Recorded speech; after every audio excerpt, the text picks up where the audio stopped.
నమస్తే, welcome to Suman TV. నేను మీ anchor సిరి. ఈ రోజుల్లో చాలా మంది ఎన్నో అలోపతికి సంబంధించిన హాస్పిటల్స్ ఉన్నా కూడా దీర్ఘకాలిక వ్యాధులైనా ఏవైనా భయపెట్టే వ్యాధులు వచ్చినా కూడా హోమియోపతికే ఎక్కువగా మొగ్గు చూపుతున్నారు. ఆ ట్రీట్మెంట్ వైపే వెళ్తూ ఉన్నారు. సో మన రెండు తెలుగు రాష్ట్రాల్లో కూడా హోమియోపతి అనగానే 35 సంవత్సరాలకి పైగా గొప్ప అనుభవం కలిగి రెండు తెలుగు రాష్ట్రాల్లో కూడా వేల మంది పేషెంట్స్ ని ట్రీట్ చేసిన దండెపు బసవానందం గారి పేరే మొదటగా వినిపిస్తుందని చెప్పుకోవాలి. సో ఇప్పుడు ఆయన మనతో పాటు ఉన్నారు. ఒక్కసారి ఆయనతో మాట్లాడి నిజంగా ఈ హోమియోపతి యొక్క ప్రభావం అంత గొప్పదా, అది నిజంగా అంత ఫాస్ట్ గా రిలీఫ్ ఇస్తుందా, పర్మనెంట్ వ్యాధుల్ని కూడా అంటే దానికి పర్మనెంట్ సొల్యూషన్ కూడా ఉంటుందా, ఇలాంటి క్వశ్చన్స్ అన్ని ఆయన అడిగి మనం తెలుసుకుందాం. నమస్తే డాక్టర్ గారు. నమస్తే.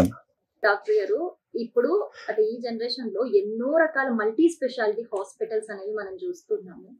కానీ అన్ని హాస్పిటల్ రోజు రోజుకి పెరుగుతూ ఉన్నా కూడా జనాలు ఏదైనా దీర్ఘకాలిక వ్యాధి వచ్చింది అని అంటే ఫస్ట్ హోమియోపతికి ఫస్ట్ ప్రియారిటీ ఇస్తున్నట్టు కొన్ని సిచ్యువేషన్స్ చూస్తే మనకు అనిపిస్తుంది. దానికి మెయిన్ రీజన్ ఏంటంటారు? హోమియోపతి స్లోగా పనిచేస్తుంది అని అంటారు కదా, మరి దీర్ఘకాలిక వ్యాధి కంప్లీట్ గా పర్మనెంట్ గా సొల్యూషన్ ఇవ్వగలుగుతుంది అంటారా? ఒక సైంటిఫిక్ ట్రీట్మెంట్ అంటే ప్రజలకు, జనాలకు, జనరేషన్స్ కు మంచి వైద్యం అందించాలనే ఉద్దేశంతో ఆ వైద్యం వదిలిపెట్టి ఎన్నో ప్రయోగాలు చేస్తూ ఆయన జీవితం అంతా ప్రయోగశాలలో గడుపుతూ సెల్ఫ్గా ఆయన మీద మందులు ప్రయోగం చేసుకొని ఈ హోమియోపతి వైద్యాన్ని కనిపెట్టాడు. ఇది స్లో ట్రీట్మెంట్ అంటే అలోపతి ఉన్నాక హోమియోపతి ఎందుకు కనిపెడతాడు? ఇదే క్వశ్చన్ నాకు వస్తుంది మెడిసిన్ చేస్తున్నప్పుడు. హోమియోపతి అనేది స్లో అని ప్రజల్లో మేము మెడిసిన్ చేస్తున్నప్పుడు అంటే ఆయన రాసిన సిద్ధాంతం ప్రకారంగా ఆయన మరి అలోపతి ర్యాపిడ్ యాక్షన్ ఉన్నప్పుడు హోమియోపతిని ఎందుకు కనిపెట్టాల్సి వస్తుంది? దానికంటే ర్యాపిడ్, దానికంటే మేలైంది, దానికంటే చాలా అద్భుతమైనటువంటి వైద్యం కాబట్టి కనిపెట్టిండు ఆయన. తక్కువ ఖర్చుతో శాశ్వత నివారణ చేసేదే నిజమైన వైద్యము, అదే హోమియోపతి అని చెప్పిండు. అంటే చాలా మంది జనాల్లో కూడా ఈ హోమియోపతి స్లో అనేది మేబీ అంటే వాళ్ళు చూస్ చేసుకునే డాక్టర్ ని బట్టి కూడా ఉంటుంది అంటారా? ఎందుకంటే అందరి దగ్గర ఒకటే రిజల్ట్ కనిపించదు. హోమియోపతిలో పర్మనెంట్ గా దాని మీద అంకిత భావంగా ఉండి నిష్ఠాతులైన డాక్టర్ దగ్గరనే పనిచేస్తుంది. అందుకే నేను ఎప్పుడైనా లైవ్ లో మాట్లాడినప్పుడు చెప్తా, హోమియోపతి ఫెయిల్ కాదు, డాక్టర్ గారు పేషెంట్లు ఫెయిల్ అవుతారు. హోమియోపతిలో మేము 5 ఏళ్ళు వాడినాం, 3 ఏళ్ళు వాడినాం, తగ్గలేని నాకు కూడా కొంతమంది పేషెంట్లు చెప్తుంటారు. అది తప్పు, డాక్టర్ వైద్యంది కాదు. వాళ్ళ వ్యాధి లక్షణాలను తీసుకొని కరెక్ట్ డ్రగ్ ఇంటి ఇచ్చినప్పుడే అది మందు పనిచేస్తుంది. రాంగ్ డైరెక్ట్ అంతే సింగిల్ మందు. మా సిద్ధాంతాలు ఏమో హోమియోపతి సిద్ధాంతం సిమిలియా సిమిలిబస్ క్యూరేటర్. అలోపతి సిద్ధాంతం ఏంది? Opposite cures opposite. సిమిలియా సిమిలిబస్ అంటే సింగల్, సిమిలర్. సిమిలర్ దేనికి సిమిలర్? మీ లోపల ఉండేటువంటి వ్యాధి లక్షణాలు ఏవైతే బయటకు వస్తాయో ఆ వ్యాధి లక్షణాలకు మందు లక్షణాలకు కరెక్ట్ సిమిలర్ అయినప్పుడే ఆ మందు పనిచేస్తుంది.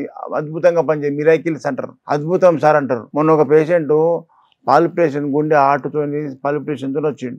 నా ముందు కూర్చున్నాక చెమటలు వస్తున్నాయి. ఏమైనా చెమటలు వస్తున్నాయి అంటే ఏమో సార్ గుండె దడ వస్తుందని చెప్పి మీ దగ్గరకు వచ్చినా అని చెప్పి అన్నాడు. ఆయన మొదటి నుంచి నా పేషెంటే అట్లా అని చెప్పి ఆయన కండిషన్ అర్థం చేసుకుని సింగిల్ డోస్ నోట్లు వేసిన, మందుని ఇచ్చి పంపించిన.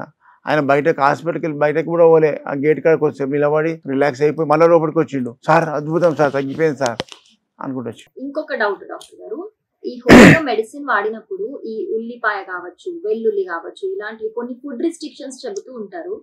ఏమవుతుంది అంటారు దానివల్ల? ఎందుకు చెబుతారు అది? దానివల్ల ఫుడ్ రిస్ట్రిక్షన్ కు మందుకు పచ్చం లేదు. మందు అనేది ఒక పవర్. ఇది మందుని ఏం చేయలేదు, మన బాడీలో ఉండే వ్యాధిని బట్టి పచ్చం. గ్యాస్ట్రిక్ అల్సర్ ఉందనుకో, ఉల్లిపాయ తినొద్దు, సాంబార్ తినొద్దు, లేకపోతే మసాలా కూరలు తినొద్దు అని చెప్తాం. దానికి మందు పత్యం కాదు, అది వ్యాధికి. ఆల్కహాల్ తాగితే ఇంకా రేగుతుంది లోపల, ఆల్కహాల్ తాగొద్దని చెప్తాం. చికెన్ హీట్ వస్తువు, అది తినొద్దని చెప్తాం. మొత్తం పొట్టలో ఉండే ఇన్ఫ్లమేషన్ అంతా ఇంకా రేగుతుంది. కాబట్టి వ్యాధికి పత్యం కానీ మందులకు పత్యం లేదు.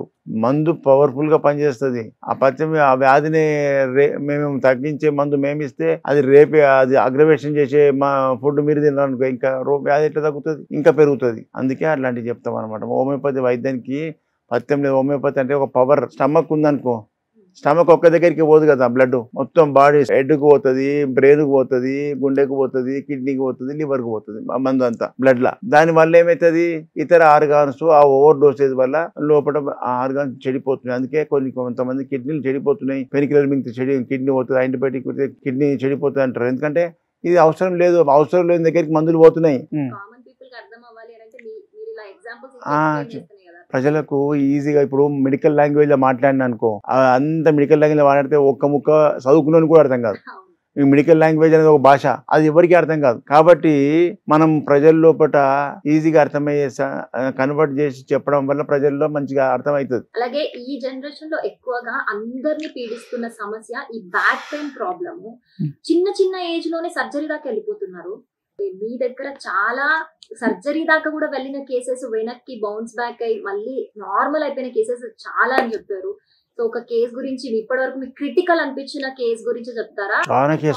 చాలా కేసులు లంబార్ డిస్క్ బల్జ్ అంటారు దాన్ని. హెవీ లిఫ్టింగ్ చేయడం వల్ల వాళ్ళు కొంతమంది ఈ షాపులలో సేల్స్ మ్యాన్స్ కానీ, ఈ పోలీస్ మ్యాన్స్ కానీ, ఈ రిక్షా పుల్లర్స్ కానీ, కొంతమంది హెవీ వెయిట్ ఉండి హెవీగా నిలబడి పనిచేసే వాళ్ళు కంటిన్యూగా నిలబడడం వల్ల మన వెయిట్ అంతా డిస్కులు మోస్తాయి. వెన్నుపూస యొక్క డిస్కులు వాటి మీద ఒత్తిడి పడి అవి అరిగిపోయి షాక్ అబ్జర్వర్స్ అవి అణిగిపోయినందుకు ఆ డిస్కులకి వెళ్ళి బయటకు వచ్చే నర్వ్స్ మీద ప్రెషర్ పడడం వల్ల లంబార్ పెయిన్ వస్తుంది, నడుము నొప్పి వస్తుంది, సియాటికా వస్తుంది, ఒకటే కాలు వస్తుంటది. పొంగరాదు, నిలబడరాదు సార్. అది అడుగులు నడవగానే నా నడుము బిర్ర అయిపోతుంది, నిలబడిపోవాలి. అట్లే నడిస్తే కాలు లేవదు. ఇగో ఈ విధంగా వస్తారు. మరి డాక్టర్ గారు, ఈ హోమియోపతి మెడిసిన్ అనేది చిన్న పిల్లలకి లేకపోతే ప్రెగ్నెంట్ లేడీస్ కి కూడా కొన్ని ప్రాబ్లమ్స్ వస్తుంటాయి ప్రెగ్నెన్సీలో ఉన్నప్పుడు.